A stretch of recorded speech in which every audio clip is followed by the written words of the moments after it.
Hey, what's up? It's Dean Soto, founder of ProSulum.com, and today's topic is this: scaling a service business. That and more coming up. If you hear my kids in the background, that is, well, that's an example of, this is an example of me being able to scale my business and to be able to talk to you and do all this stuff. But we're going to be talking about three things, okay, that are extremely important to scaling a service business. The first is mindset. The second is going to be tips and strategies, different ideas that you can use now that you weren't able to use a long time ago, that will keep your organization extremely small, or at least kick you in the butt. Kick you in the butt to be able to, if you're a solopreneur, if you're on your own right now as a consultant or something like that, to hand off stuff. And then last, we'll talk about systems and just how you can create systems. And I'll do it in a way where you can take it right now and just start creating a handbook, something like that, that you can hand off to somebody else. Okay. So let's talk about mindset. I started ProSulum in 2009, and it went, when I first started, I had no idea what I was doing. Okay. I honestly didn't. Right now, it's a virtual assistant agency, and it's amazing. It's premium, top of the top virtual assistant agency, the only agency out there that has systems and process virtual assistants that can basically scale your business. But I'll talk about that toward the end. When I first started, I was doing IT work. I was doing IT work at home for homes, and then that sucked. I started doing some for business. That sucked because it was taking a lot of my time. And then I went to web development. Well, the web development side of things was really awesome.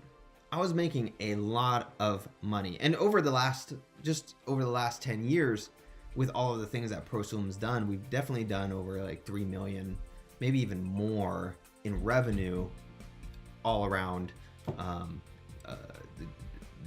off of the various things. It took a while to get going and stuff like that. But anyway, all that being said, when the web development company was going, I would be playing all of the roles. And this is typically what happens with service business, right? You're the salesman, you're the project manager, you're the developer, you're the admin assistant. You're all of these different things, right? And why is that? One of the main reasons is profit, right? Profit. You hate seeing that profit go away, because as soon as you bring someone in, a $10,000 project that you would have gotten basically around $10,000 on your own now turns into a $9,000, $6,000, $5,000 in profit contract or less, right? And so the temptation is to hoard all that money. Oh, I want all that money. No. Okay, so if you're going to scale, you have to. So before I get into teaching, I had that same concept for a while too. So I was going, I'd be wearing all the hats, and I tried to get the thing done, and I could only take on 1, 2, maybe 3 clients at a time. And for a website at say $5,000, I was making $15,000 in profit, but the time that I was putting in was a lot, right? It sucked. It was a lot, right? And so something had to change. I had a growing family, and I had a business that had customers, and I was good at sales. I love sales. I love doing all that stuff, but I was okay with web development. And so I had to figure out how to scale, right? You just get to that point where you can't do it. You can't take on more clients. The only way you can increase your rates is to double your prices or to increase your prices. But especially if you're like a web developer or say a plumber or something that's more of a commodity, that's very hard to do, because someone's just going to say, oh, well, I'm just going to go with this person on Yelp over here, right? So you have to figure out ways to start scaling. In my particular situation, it might work for you, it might not. But we're going to talk about all of the different things. But what I ended up doing was, thank the Lord for modern times, right? There was no way I could hire a developer here. It just wasn't going to happen. For the amount that I would pay for a developer here in the States, I would probably only make $1,000, maybe $2,000 off a project. Now, if I had a ton of customers, that's great, right? Say if I had 20 customers a month times $2,000, I don't mind making $40,000 in profit per month. I don't mind that at all. However, I did not have that at the time. I didn't have the structure to even do that, right? So I went to Elance, I went to onlinejobs.ph. Ultimately, I found someone on onlinejobs.ph after testing them and so on, and found a developer that was at a decent price, right? It was a virtual assistant who had development skills, who I still talk to this day. He still does work for me to this day, which is almost at that point in time, it's probably about 7 or 8 years, right? So I still talk to him today. In fact, he's developing something for my real estate stuff right now, which is good. It's a cool application that's going to be coming out, but keep that a secret. Keep that a secret until it actually launches. If you're a real estate investor. So I had him come on, and what I was able to do at that time, which was really cool, was I go sell, take the requirements from the customer, pass them on to my developer. And the cool thing with him was he was also a really good designer, so he would then design the site and then give it to the customer. Awesome. It was great. What would happen is, I'd make a good amount of profit, and all I was doing was salesman acting as a liaison, and he even had the ability, he was very good communicating, and so he was able to talk with the customer as well, which is great. So I was just selling, passing it on. But what then happened was I get really complex projects where they wanted to have a designer there in the beginning, right? And there was no way that I could do that. And it actually bit me in the butt a couple of times, where I went, and obviously they knew that I was not a designer and it was not going to work out. And so what did I end up doing at that point in time was, I was a part of kind of a group, a social media group that was here, and one of the designers was looking to just start getting into web development and web design. And that was perfect for me, because I thought, well, hey, why don't I contract out to her? I'll go and sell, she'll talk with the customer, design the actual site, and then pass it on over to, I'd just take it and pass it on over to my guy. And he would cut it up, slice it, and develop it, right? And it worked like a charm. I was probably at that point in time, even with that, I was at probably about a 50% margin, 30 to 50%, right? But now I can go out there, boom, I'd had someone there, we can take on bigger projects. So we were doing projects that were 10,000, 15,000, and so on. And I had someone there that we could just take it on together. She was happy because she got to design and she didn't have to develop. I was happy because I got to develop and I didn't have to design. Or I didn't even have to develop. I just could go and sell and do the things that I wanted to do, right? And so the scaling naturally started happening. Now, with a service business, just in general, the traditional way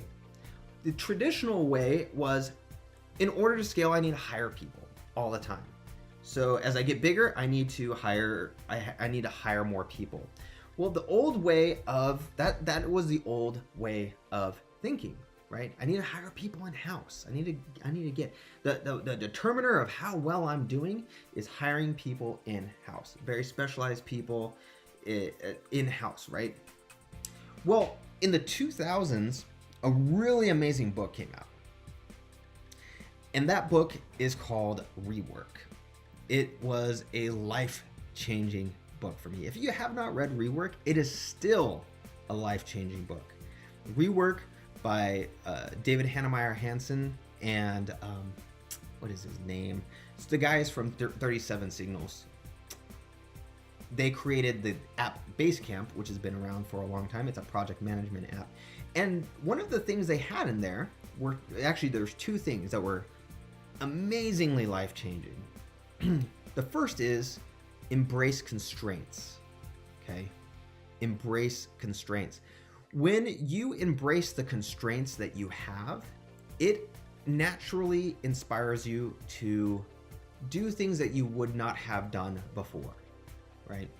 So if one of the constraints for you is that you cannot take on more people, maybe you're a consultant, maybe you're a web developer, maybe you're a plumber, maybe you're whatever, you can't take on more people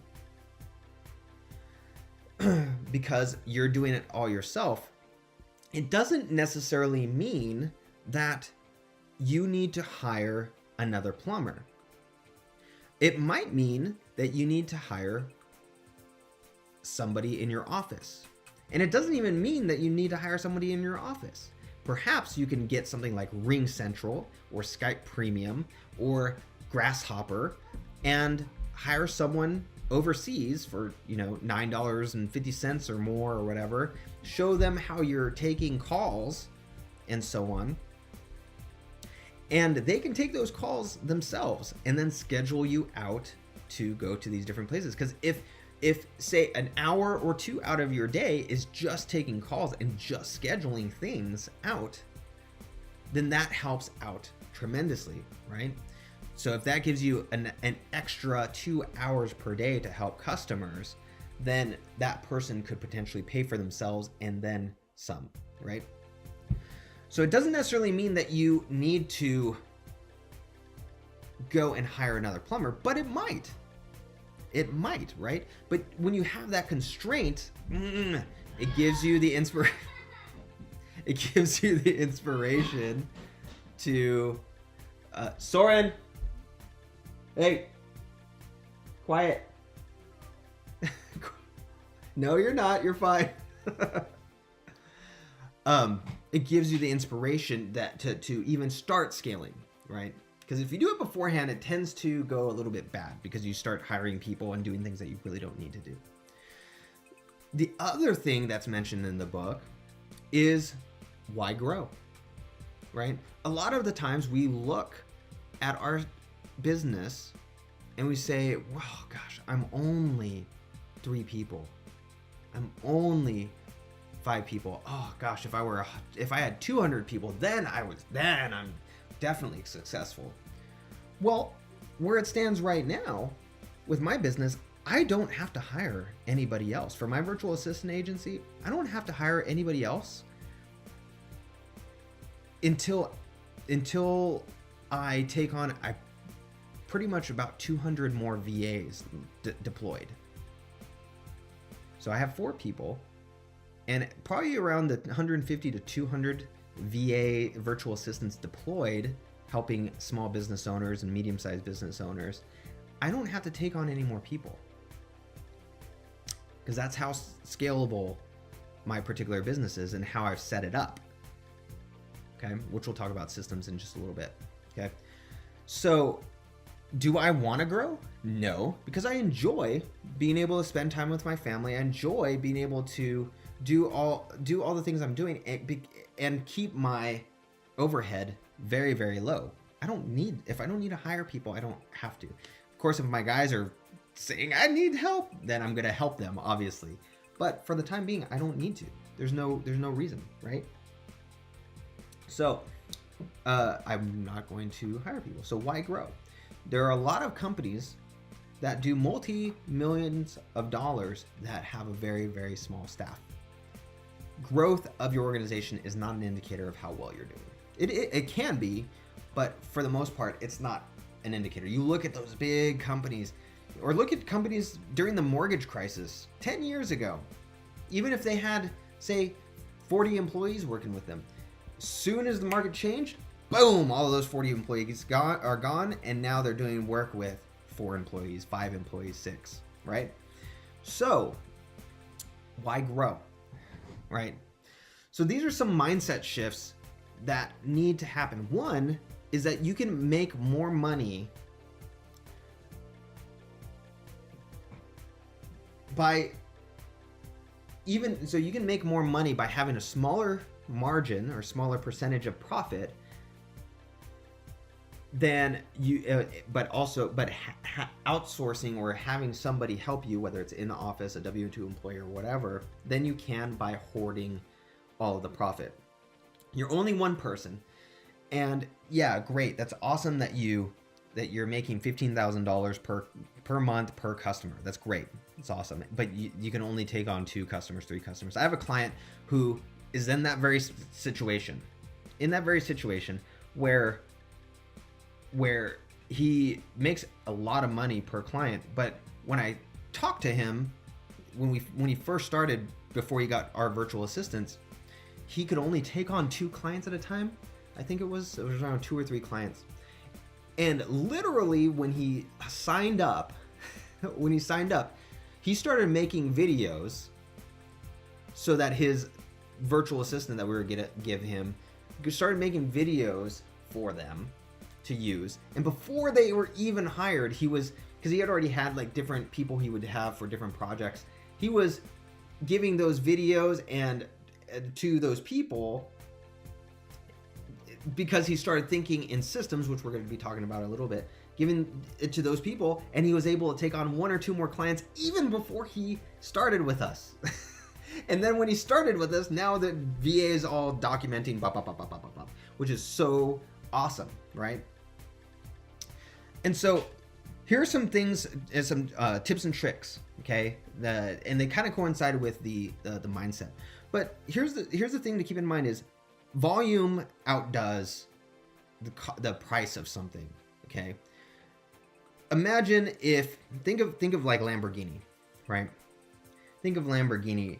Imagine if they only sold one $500,000 car per year. They had one sales rep who called and was able to take and sell that car. The company would go under, right? Yeah, it's an expensive car, but the company itself would probably go under. It's just not going to work. So they hire people, these sales reps that make a lot of money, and who pitch these cars in a very exclusive way. And while they're not keeping, obviously they have the cost of goods, and while they're not keeping all of the profit after the cost of goods, they're still making a crap ton of money, right? After paying salespeople, after paying marketing, after paying all these different things, because they are able to sell so many cars, right? They don't sell as much as a Honda or as many cars but they sell in their sweet spot. The ones who want an exotic car, who want the status and all of that at a price that makes it to where it's just a nice, even scaled product, right?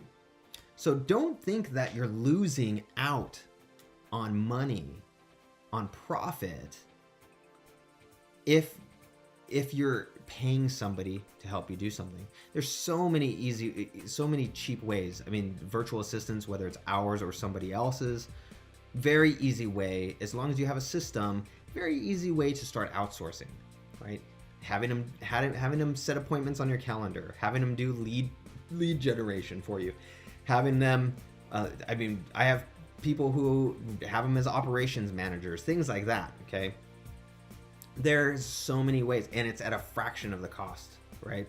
It's at a fraction of what you would pay somebody in the States doing the same thing. You'd actually end up having to pay like $20 or $30 per hour, if not more, for the skill set that you get, right? So there's definitely places you can go. You can go to Prosulum, you can go to Upwork, you can go to you can't go to Elance. Upwork is Elance now. You can go to you can go to Hubstaff Talent. There's plenty of different places that you can go to outsource. But if you don't want to outsource, one of the best tips and strategies you can do, I'm going to eat while I'm talking. is to partner up with someone. Not fully partner where they get a piece of everything in your business, but if someone's good at design and you're a developer, partner up with a designer. Or say, hey, I'll give you $1,000 for every site that you do for these clients. Because for a designer, that's pretty big now, as far as $1,000, $2,000, $3,000, because you can't. People go to places like Fiverr to get a $5 logo. You can go to Fiverr to get an entire website design too, for $100. And so for a designer, that's great.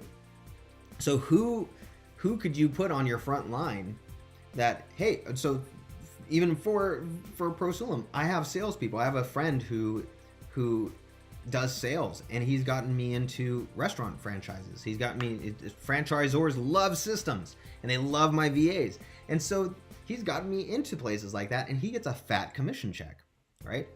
And so partner up with somebody. It's another great way. If you're just starting out, partner up with someone, but just for I'm just going to warn you, just for the things that they are adding value for. Things that if they're selling or if they're designing, just for those things, okay? But contract out, partner up with someone like that. It's a great way to start scaling, okay?